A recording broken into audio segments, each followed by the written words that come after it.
ओम शांति। 12/6/24 की वाणी है। मीठे बच्चे, बाप उस रथ में आते हैं जिसने पहले पहले भक्ति शुरू की, जो नंबर 1 पूज्य था, फिर पुजारी बना है। यह राज सबको स्पष्ट करके सुनाओ। प्रश्न: बाप अपने वारिस बच्चों को कौन सा वर्षा देने आए हैं? उत्तर: बाप सुख, शांति, प्रेम का सागर है। यही सारा खजाना वह तुम्हें बील करते हैं। ऐसा बील कर देते जो 21 जन्म तक तुम खाते रहो, घुट नहीं सकता। तुम्हें कौड़ी से हीरे जैसा बना देते हैं। तुम बाप का सारा खजाना योग बल से लेते हो। योग के बिना खजाना नहीं मिल सकता है। ओम शांति। शिव भगवान उवाच: अब शिव भगवान निराकार को तो सभी मानते हैं। एक ही निराकार शिव है जिसकी सब पूजा करते हैं। बाकी जो भी देहधारी है उनका साकार रूप है। पहले पहले निराकार आत्मा थी, फिर साकार बनी है। साकार बनती है, शरीर में प्रवेश करती है, तब उनका पाठ चलता है। मूल वतन में तो कोई पाठ है नहीं। जैसे एक्टर्स घर में है तो नाटक का पाठ नहीं, स्टेज पर आने से पाठ बजाते हैं।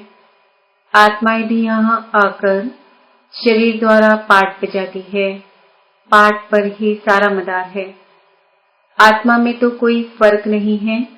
जैसे तुम बच्चों की आत्मा है, वैसे इनकी आत्मा है। बाप परमात्मा क्या करते हैं, उनका ऑक्यूपेशन क्या है, वो जानना है।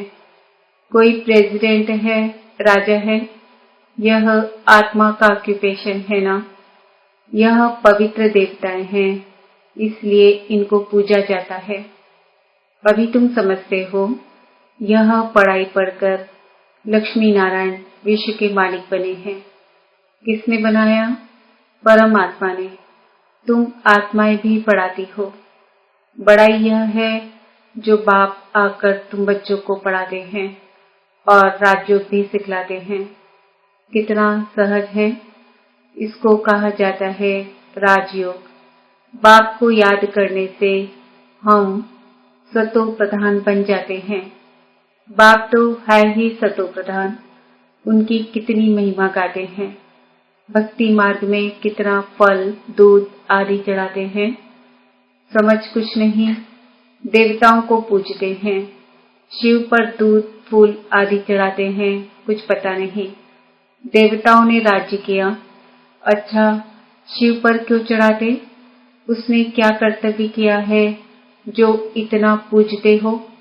देवताओं का तो फिर भी मालूम है, वह है स्वर्ग के मालिक।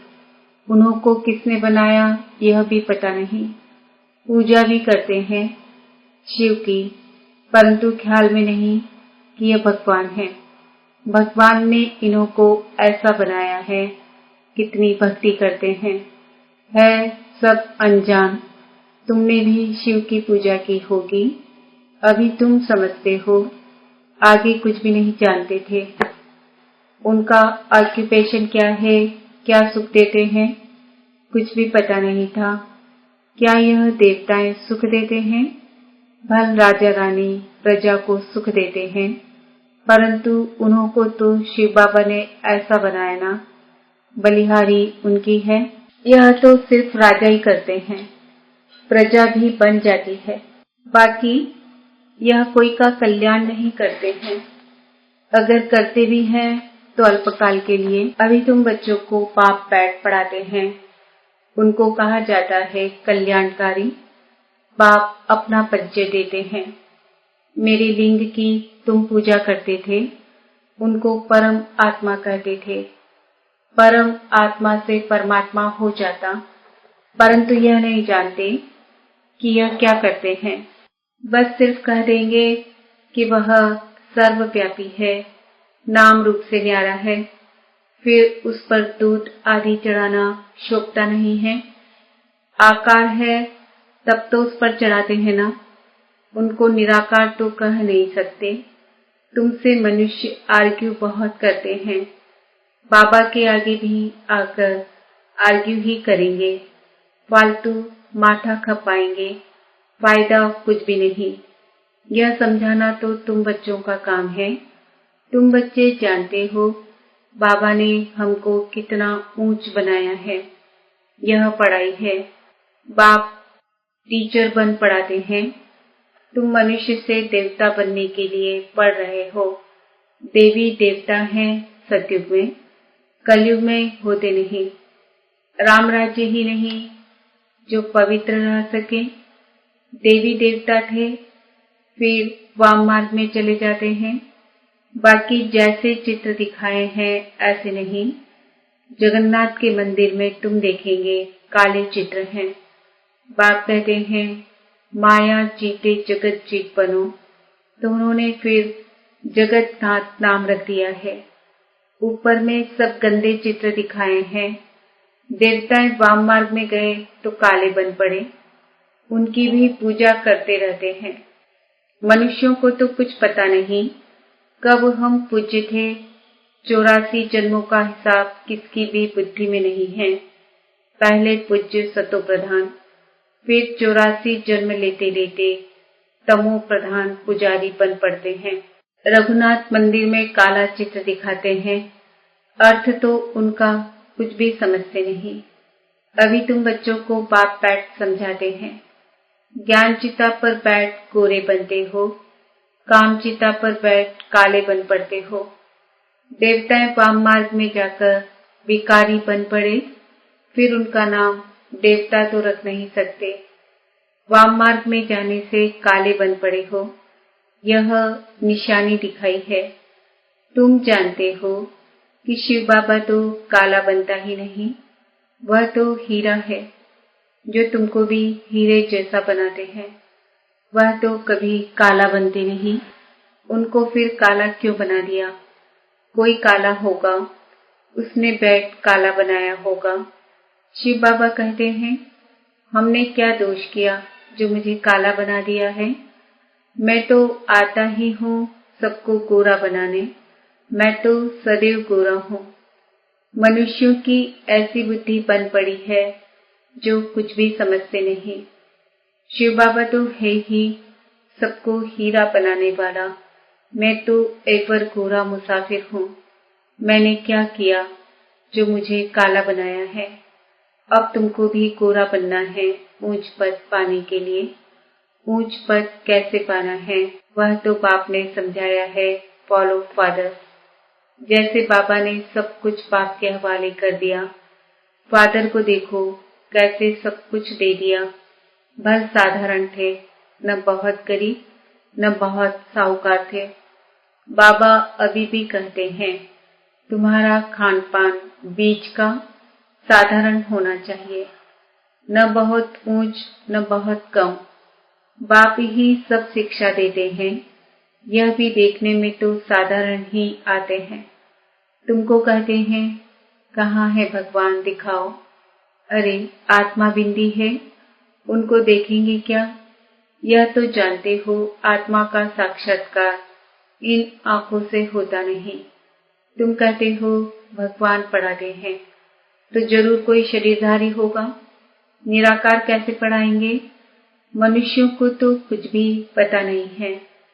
जैसे तुम आत्मा हो, शरीर द्वारा पाठ बजाते हो, आत्मा ही पाठ बजाती है, आत्मा ही बोलती है शरीर द्वारा।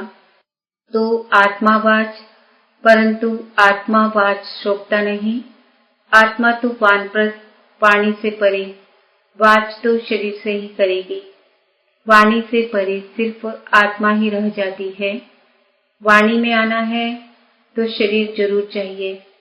बाप भी ज्ञान का सागर है, तो जरूर किसके शरीर का आधार लेगा ना।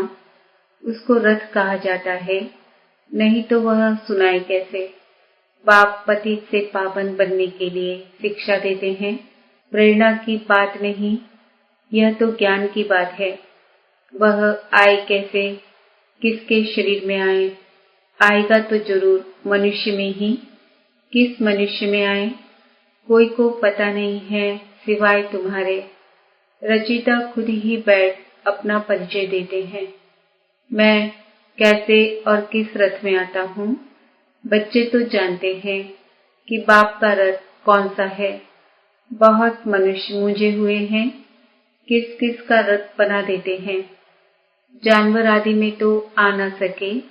बाप कहते हैं मैं किस मनुष्य में आऊं, यह तो समझ नहीं सकते।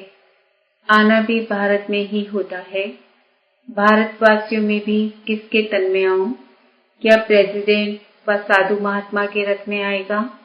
ऐसे भी नहीं है कि पवित्र रथ में आना है। यह तो है ही रावण राज्य।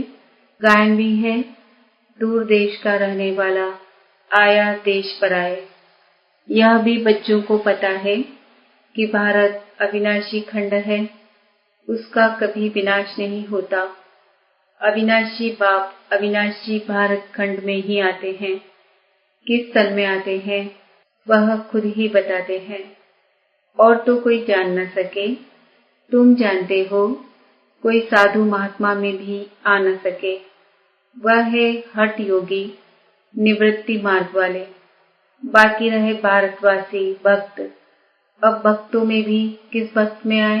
भक्त पुराना चाहिए जिसने बहुत भक्ति की हो। भक्ति का फल भगवान को देने आना पड़ता है। भारत में भक्त तो ढेर हैं। कहेंगे यह बड़ा भक्त है, इसमें आना चाहिए। ऐसे तो बहुत भक्त बन पड़ते हैं। कल भी कोई को वैराग्य आए, भक्त बन जाए, वह तो इस जन्म का भक्त हो गया ना। उसमें आएंगे नहीं। मैं उसमें आता हूँ जिसने पहले पहले भक्ति शुरू की। द्वापर से लेकर भक्ति शुरू हुई है। यह हिसाब किताब कोई समझ ना सके। कितनी गुप्त बातें हैं। मैं आता हूँ उसमें जो पहले पहले भक्ति शुरू करते हैं। नंबर 1 जो पूज्य था वही फिर नंबर 1 पुजारी भी बनेगा। खुद ही कहते हैं यह रथ ही पहले नंबर में जाते हैं, फिर 84 जन्म भी यही लेते हैं। मैं इनके ही बहुत जन्मों के अंत के भी अंत में प्रवेश करता हूँ। इनको ही फिर नंबर 1 राजा बनना है। यही बहुत भक्ति करते थे। भक्ति का फल भी इनको मिलना चाहिए।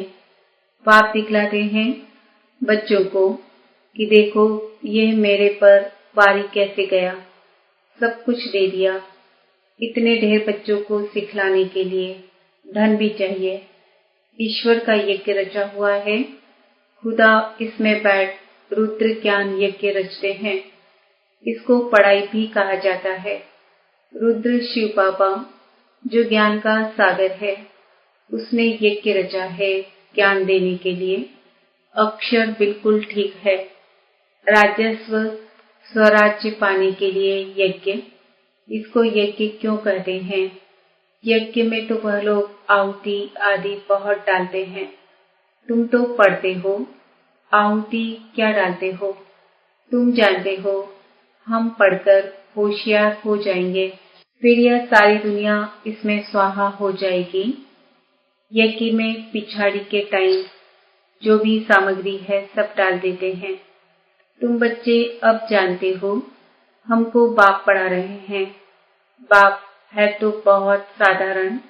मनुष्य क्या जाने, उन बड़े बड़े आदमियों की तो बहुत बड़ी महिमा होती है। बाप तो बहुत साधारण सिंपल बैठा है। मनुष्यों को कैसे पता पड़े? यह दादा तो जौहरी था। शक्ति तो कोई देखने में नहीं आती, सिर्फ इतना कह देते इसमें कुछ शक्ति है बस। यह नहीं समझते कि इसमें सर्वशक्तिमान बाप है। इसमें शक्ति है, वह शक्ति भी आई कहाँ से? बाप ने प्रवेश किया ना। जो उनका खजाना वह ऐसे थोड़े ही दे देते हैं। तुम योग बल से लेते हो, वह तो सर्वशक्तिमान है ही। उनकी शक्ति कहाँ चली नहीं जाती। परमात्मा को सर्वशक्तिमान क्यों गाया जाता है, यह भी कोई जानते नहीं। बाप आकर सब बातें समझाते हैं। बाप कहते मैं जिसमें प्रवेश करता हूँ इसमें तो पूरी जंग चढ़ी हुई थी। पुराना देश, पुराना शरीर, उसके बहुत जन्मों के अंत में आता हूँ। कट जो चढ़ी है वह कोई उतार ना सके। कट उतारने वाला एक ही सद्गुरु है, वह एवर प्योर है। यह तुम समझते हो। यह सब बुद्धि में बिठाने के लिए भी टाइम चाहिए। तुम बच्चों को बाप सब व्हील कर देते हैं। बाप ज्ञान का सागर, शांति का सागर है। सारा व्हील कर देते हैं बच्चों को। आते भी पुरानी दुनिया में हैं, प्रवेश भी उसमें करते हैं जो हीरे जैसा था, फिर कौड़ी जैसा बना। वो भल इस समय करोड़पति है, परंतु अल्पकाल के लिए। सबका खलास हो जाएगा। वर्थ पाउंड तो तुम बनते हो। अभी तुम भी स्टूडेंट हो, यह भी स्टूडेंट है। यह भी बहुत जन्मों के अंत में है। कट चढ़ी हुई है। जो बहुत अच्छा पढ़ते, उसमें ही कट चढ़ी हुई है। वही सबसे पतित बनते हैं, उनको ही फिर पावन बनना है। यह ड्रामा बना हुआ है। बाप तो रियल बात बताते हैं। बाप है ट्रूथ, वह कभी उल्टा नहीं बतलाते। यह सब बातें मनुष्य कोई समझ ना सके। तुम बच्चों बिगर मनुष्यों को कैसे पता पड़े। अच्छा, मीठे मीठे सिक्किलते बच्चों प्रति माता पिता बाप दादा का याद प्यार, गुड मॉर्निंग, नमस्ते, ओम शांति। धारणा के लिए मुख्य सार, ऊंच पद पाने के लिए पूरा फॉलो फादर करना है। सब कुछ बाप के हवाले कर ट्रस्टी हो संभालना है। पूरा वारी जाना है। खान पान, रहन सहन बीच का साधारण रखना है। न बहुत ऊंच न बहुत नीच। बाप ने जो सुख शांति ज्ञान का खजाना बिल किया है, उसे दूसरों को भी देना है। कल्याणकारी बनना है। वरदान, पवित्रता की गुह्यता को जान, सुख शांति संपन्न बनने वाली महान आत्मा भव। पवित्रता के शक्ति की महानता को जान। पवित्र अर्थात पूज्य देव आत्माएं अभी से बनो। ऐसे नहीं कि अंत में बन जाएंगे। यह बहुत समय की जमा की हुई शक्ति अंत में काम आएगी। पवित्र बनना कोई साधारण बात नहीं है। ब्रह्मचारी रहते हैं, पवित्र बन गए हैं, लेकिन पवित्रता जननी है।